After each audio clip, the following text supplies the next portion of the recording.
I'm Stephen Waley-Cohen, and I've been the producer of The Mousetrap since 1994. Now, that may not seem as if I'm new, but I'm very new in the life of the world's longest-running show, which has just celebrated its 60th anniversary. I started my working career as a financial journalist, and that turned into becoming a publisher of financial magazines. That was a very international business, and after doing quite well at that, I moved on to something that was purely British and which could be more my business and not so much somebody else's business, and I went into theatre management.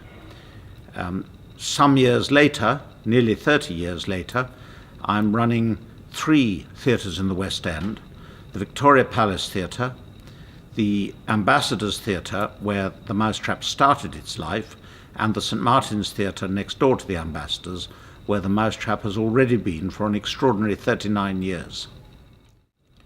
I think it's very hard to say what's the most important thing I've done in my career. Starting Euromoney, the financial magazine, was pretty important to me at the time I did it. Moving into the theatre business was hugely important when I did it. My wife tells me that my biggest single contribution is making people realize that theatre buildings and owning theatres was a real business and a proper business, and indeed it's now widely recognized to be that.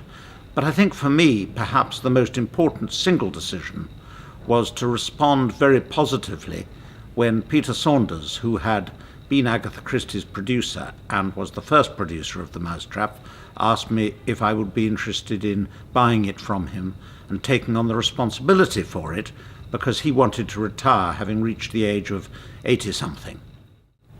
2 or 3 years after acquiring The Mousetrap, it seemed to me that it would be only right that this very successful play should give something back. And I persuaded Susan Widdington, who was then working at the Society of London Theatre, to join me in creating a charity.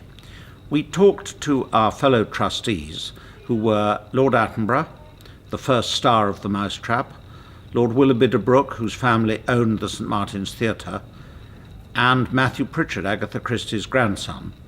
We talked about what we should do with this charity, and we decided that the one area that no foundation was working in was working with children and young people who ought to be able to go to the theatre, but because of a variety of circumstances didn't do so.